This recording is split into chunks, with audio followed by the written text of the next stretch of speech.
The woman, dressed in a bathing suit, was lying face down in the pool. They pulled her out and tried to revive her. But her heart was no longer beating. In addition to external signs such as hemorrhages under the skin around the eyes, abrasions on the hands and damaged nails, experts recorded internal injuries that could not have been caused by a fall or ordinary drowning. In the neck area, Jen had microtrauma of the hyoid bone, a classic indicator of compression of the neck by hands or an object. This injury, especially in combination with ruptures of small blood vessels in the mucous membrane of the mouth and nose, indicated mechanical asphyxia and not spontaneous suffocation in water. Studies of lung tissue showed that water did not enter the airways in the volume typical for drowning. The lungs were not overfilled with fluid, as is usually the case in conscious drowning victims. Instead, there were signs of what is known as dry asphyxia, where breathing stops before submersion. Jen was likely already dead or unconscious before she entered the pool. Forensic scientists also noted marks on her face and mouth, indicating that her mouth may have been covered by a hand or other object. Dear viewers, in the next video releases, you will find very intriguing and confusing cases, and in order not to miss them, be sure to subscribe to the channel and please like the video. If you ask those who knew Jen Roseboro personally how they would describe her, you will hear the words subtle, loyal, authentic, but perhaps most often, quiet strength. That is how Jen went through life. Quiet, confident, gentle, but resilient. Not striving for big victories, but daily creating order, warmth, and stability around her. She was a woman whose life did not make it to the covers of magazines, but in whose presence people felt safe. Jen was born in the heart of Pennsylvania in the mid-1960s, to a modest, hard-working family deeply rooted in the local community. Her parents, ordinary but goal-oriented people, raised their daughter in the spirit of respect, integrity, and responsibility. From an early age, Jen demonstrated curiosity, discipline, and an eye for detail. She was not noisy or impudent, like many children. On the contrary, she always preferred to observe, listen, and draw conclusions. This quality, inner composure, accompanied her throughout her life. Studying was easy for her, although Jen never sought to shine. At school, she stood out not only for her excellent grades, but also for her attentive attitude towards others. Her classmates often said that she was the one to turn to with anything, from homework to personal experiences. Her sensitivity was not intrusive. She simply knew how to be there when it was really needed. Behind the external softness, there was an unbending will. If Jen set a goal for herself, she went towards it consistently, but without unnecessary noise. After school, she chose a path that combined practicality and caring for others. Jen received an education in finance and management, which later allowed her to effectively cope with responsibilities associated with the home, family business, and raising children. But for Jen herself, her education was not an end in itself, but a tool, a way to make her life and the lives of her loved ones more stable, predictable, and secure. Her adult life began in an atmosphere where reliability and sincerity were valued more than ambition. Jen created comfort wherever she was, from a small office to a spacious kitchen. She knew how to fill everyday life with meaning, turning ordinary things into rituals of care, about morning coffee, about clean linen, about interior details, about always having dinner on the table. But all this was not a game of the ideal wife or hostess. For her, this was a genuine way of expressing love. Caring for Jen was an action, not a word. She was a woman who had everything under control, not in the sense of rigidity, but in the sense of responsibility. Her calendar was always clearly organized. Her to-do lists were clearly structured. Her bills were paid on time. But even with all this organization, she never lost her human warmth. She wasn't obsessed with order. She just sincerely believed that order meant caring. About loved ones, about home, about herself. In marriage, Jen strove to be not only a companion, but also a partner. She was capable of patience, compromise, and daily work for the sake of relationships. She invested in her family, emotionally, physically, spiritually. Everything she did not for ostentatious success, but for inner harmony. Her home world was a reflection of her inner world, not glossy, but real, with simple joys and deep roots. Children occupied a special place in her life. Jen considered motherhood not an obligation, but a gift. She did not simply perform parental tasks, but tried to be there, at morning performances, at school meetings, during any difficulties and joys. She believed in the power of presence, not loud, not lecturing, but stable. She taught kindness, not with words, but by example. In her home, children grew up in an atmosphere where love did not require conditions, and support did not depend on success. She also loved to read. Her bookshelves were filled with historical novels, psychological studies, memoirs of strong women. She was interested in how character is formed, how people cope with trials, how destinies change. Not for the sake of intellectual prestige, but for the sake of understanding life. She loved to observe people, and did it not out of curiosity, but out of respect. Her attention to detail, in her look, tone, and actions, was a rare quality that made her a truly sensitive person. Jen considered the community she lived in to be an extension of her family. She participated in local events, helped organize fairs, and volunteered at church events. Not just for show, but because she believed that if everyone did a little, a lot could be accomplished together. She knew how to unite people around simple but valuable goals, to help, to support, to please. She was known in the area not by her position, but by her essence. She was respected for her humanity. What especially distinguished Jen was her ability to remain herself under any circumstances. She did not play a role, did not try to live up to other people's expectations. She was whole, and this gave her a special dignity. Her smile was not routine, it shone from within. Her voice was soft but confident. Her words were rare but precise. She did not strive to be the center of attention, but she was always the person people reached out to when it became truly important. Her inner world was built on faith, not ostentatious, not imposed, but personal. She believed in goodness. That honesty is strength. That respect is not a concession, but the basis of communication.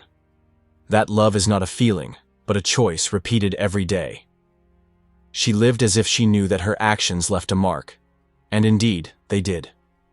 For many, she became an example. Not a hero, not an icon, but a guide. Quiet, modest, but important. She reminded, you don't have to be loud to be significant.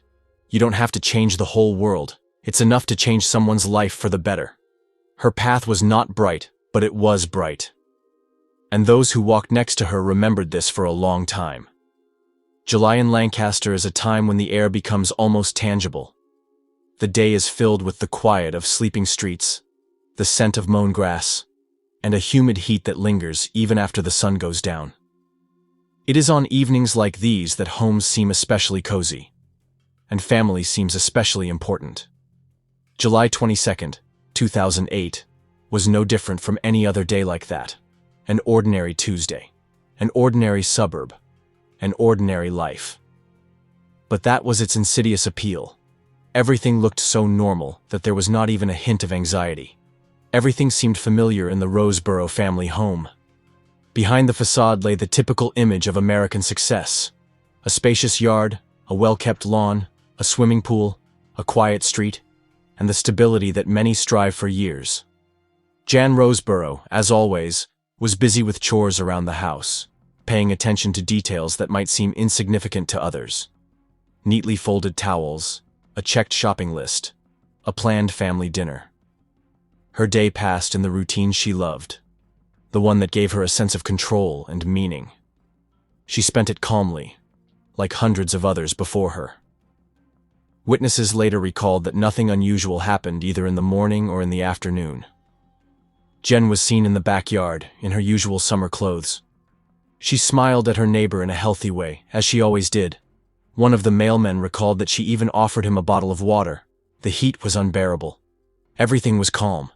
Everything was familiar. That is why the events that followed made such a stunning impression on those who knew this family even a little. Tragedies do not happen in such places. Or at least, that is what is usually thought. Watching this evening from the outside, no one could have guessed that somewhere in the silence something sinister was playing out. The nearest neighbors were at home, going about their business. Someone was watching TV, someone was cooking dinner, children were playing in the backyard. Even those who lived very close by heard no screams or noise. Everything was happening within the familiar house, behind the walls, behind closed curtains. The silence, which at first seemed peaceful, would acquire a dark shade over time. It was not just ordinary silence. It was a silence in which a tragedy was hidden. The evening was drawing to a close. The lights in the Roseboro house were turning on and off. At some point, it seemed that everything was gradually moving into the usual night rhythm. The house was freezing. The pool was cooling in a light breeze. The windows were darkening. But closer to 9 p.m., everything changed. A late call to the emergency service interrupted this external calm. The caller spoke excitedly, incoherently, mentioning that his wife was unconscious in the pool. No name, no details, only a dull fear in his voice that could no longer be hidden. The words did not sound like panic, but like something mechanical. But this will only become noticeable later. The emergency services arrived quickly. The ambulance crew and the police were at the house in a matter of minutes. Already upon arrival, the information received was minimal. Possible drowning. Woman in the water. Not responding. Such calls, unfortunately, are not uncommon in the summer. In most cases, we are talking about accidents, and the protocol of actions is worked out to automatism. But from the very first moments upon arrival at the scene, it became clear. Something did not add up. The paramedics approached the pool, where the husband was already waiting for them. According to him, he found his wife unconscious when he went outside. Her body was in the water, motionless, and, according to his version, she could have slipped or lost consciousness. At first glance, everything matched the description. A woman dressed in a swimsuit lying face down in the pool. They pulled her out, tried to resuscitate her. But her heart was no longer beating. There was no breathing. Time passed, and resuscitation efforts were ineffective. However, the doctors noticed details that did not fit the picture of an accident. There were barely noticeable marks on the woman's body that did not correspond to a fall. Her hands were clenched. Her nails were damaged. Everything looked too clean, too neat, without the chaos that usually accompanies instant tragedies. Everyone who was there had the feeling that they were not being told the whole story. Something elusive made them doubt what was being told. While one paramedic was trying to record medical data, the other contacted the dispatcher and said, "We'll need a police escort. There are signs of an unnatural death." And that's how it all started. In a matter of minutes, the suburban home went from a summer evening scene to a potential crime scene. Police began interviewing witnesses, recording the scene, taking photographs.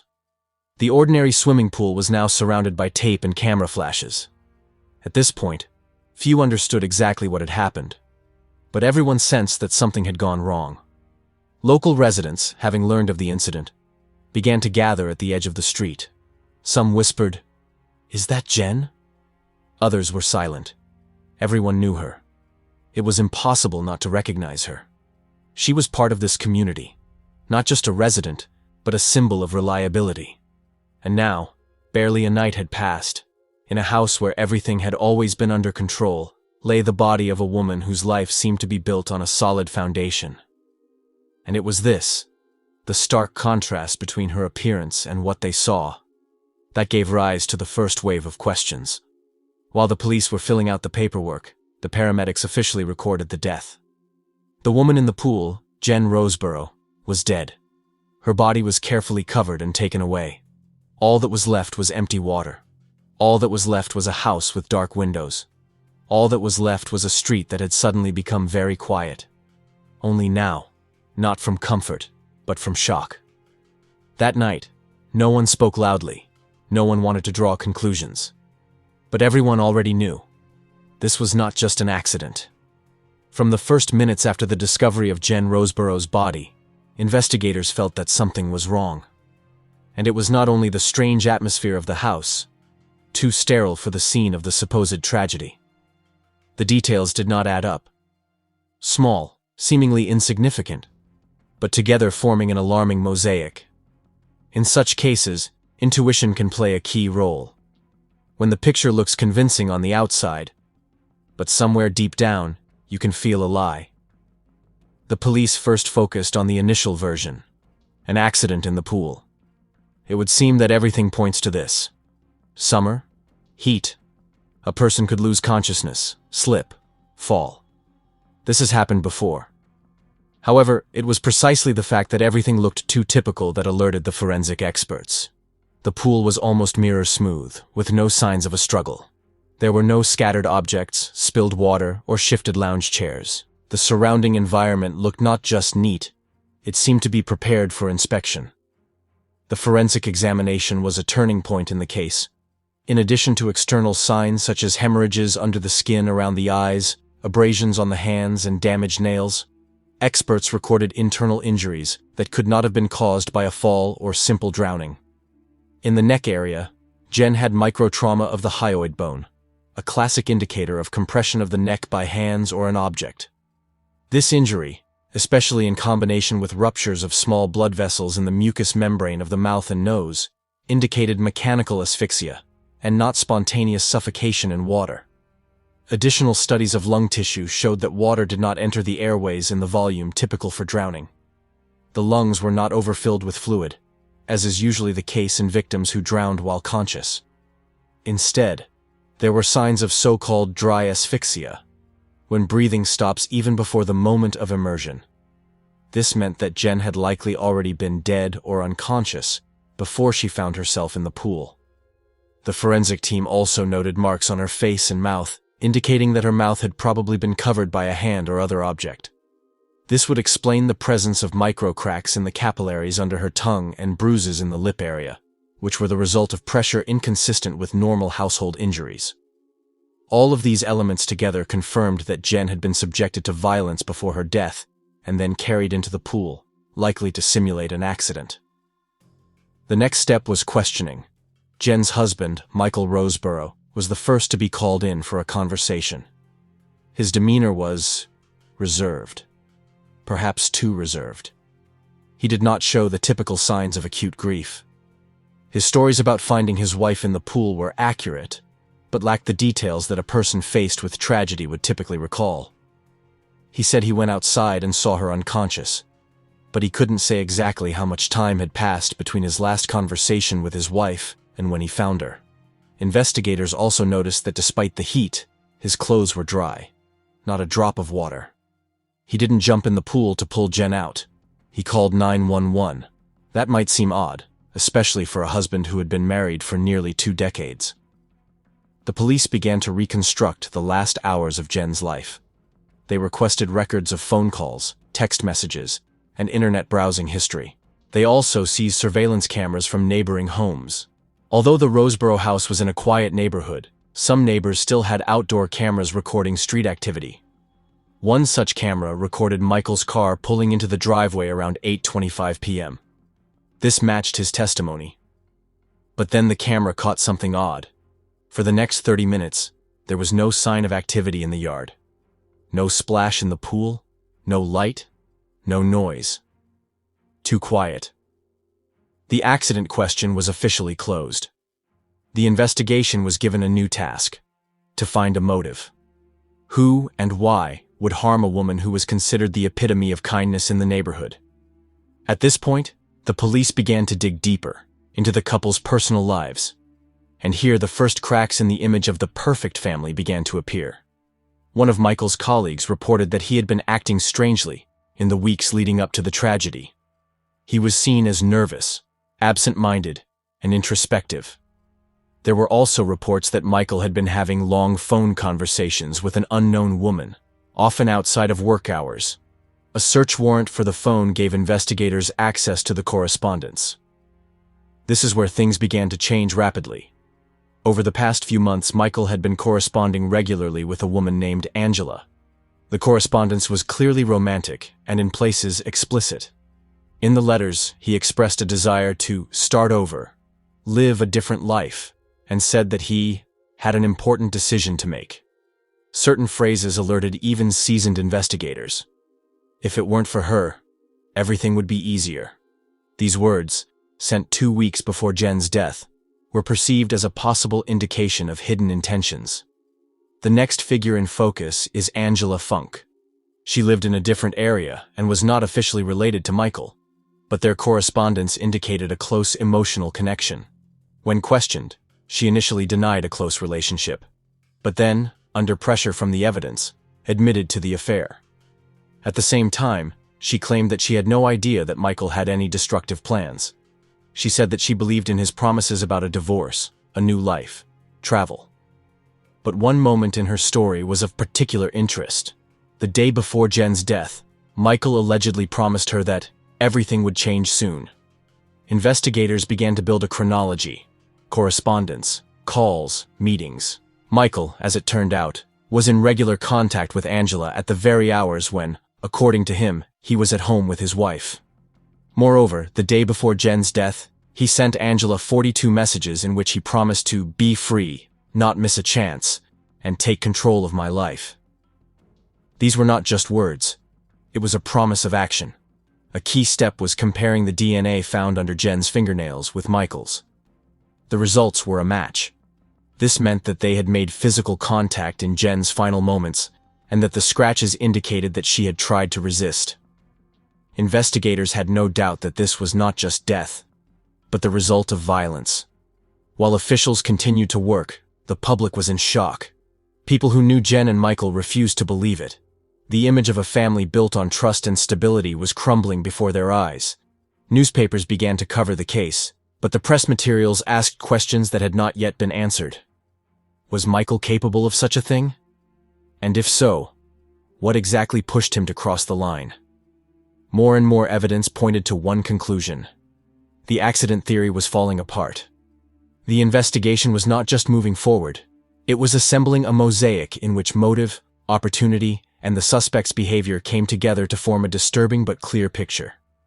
And the deeper the detectives delved, the more they realized, this was not a sudden tragic event. This was a story planned in advance. A story in which feelings were stifled long before death. By the time the trial began, the Roseboro case had become more than just a private tragedy. It was not just a trial of a man, it was a public uncovering of all the layers hidden behind the facade of a perfect family. Every day, the Lancaster County courtroom was filled not only with journalists and acquaintances of the accused and the deceased, but also with ordinary residents who had lived in the neighborhood for years and were now trying to find answers. Answers that, it seemed, could not exist. How could a life built on stability end with such an accusation? The accused, Michael Roseboro, arrived at the first hearing in a formal suit, reserved, without unnecessary emotion.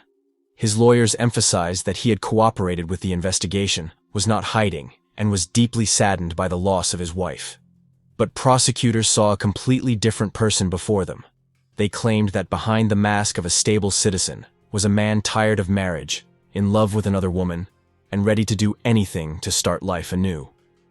The prosecution built the case like a chronological puzzle, step by step, text by text, call by call. They started with the motive. Hundreds of pages of correspondence between Michael and his lover, Angela Funk, were presented as evidence. In these letters, he did not simply confess his feelings, he talked about the future, a future without Jen. In one of the messages, sent 10 days before her death, he wrote, "Everything is about to change. You deserve more." And the day before the tragedy, "I know I have to be brave. It's the only way." These phrases became the central part of the indictment. But words alone would not be enough. The prosecutors went further. They presented CCTV footage, cell phone data, and medical reports. The jury's special attention was riveted to the results of the forensic examination. A forensic witness described in detail the nature of the injuries on Jen's body, signs of strangulation, microtrauma, the absence of characteristic signs of drowning. He explained that death occurred before contact with water. This was not an accident. This was an act, he said. The courtroom held its breath. Then came the question, where was the murder weapon? Prosecutors admitted that Michael could have strangled Jen with his bare hands. There were pressure marks on her neck and face, and his DNA was under her fingernails. One of the investigators said that during questioning, Michael was confused in his testimony about where he had been in the last half hour before calling 911. He claimed to have been in the house, but a camera from a neighboring property did not record movement in the lighted window.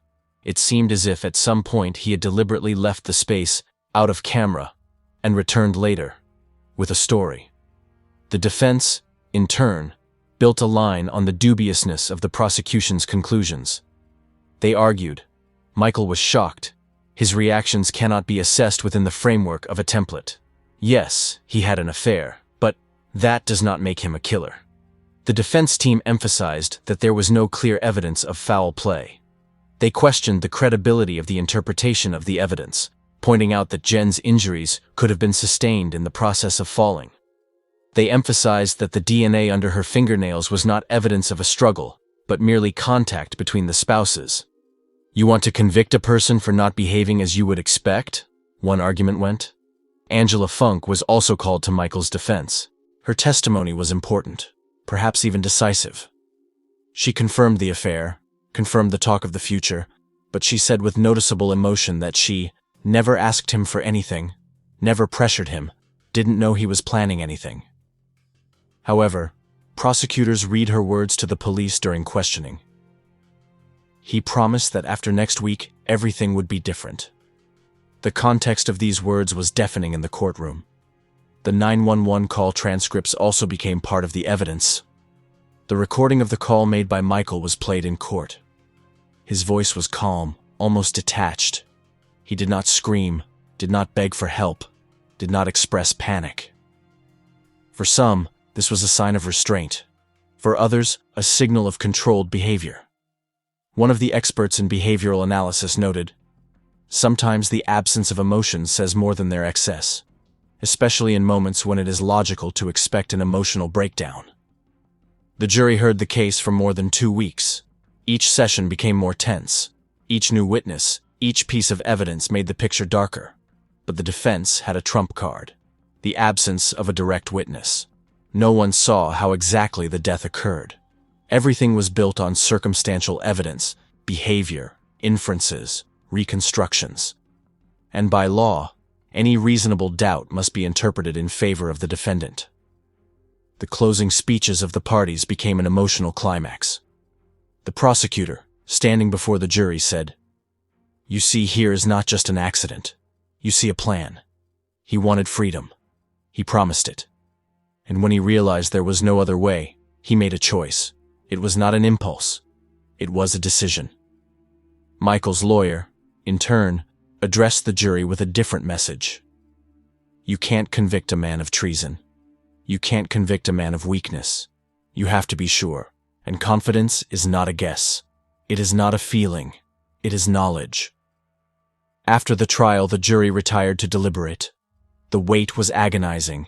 The city held its breath. After 11 hours of deliberation, they returned to the courtroom. The judge asked the jury foreman to stand and read the verdict. Guilty of second-degree murder.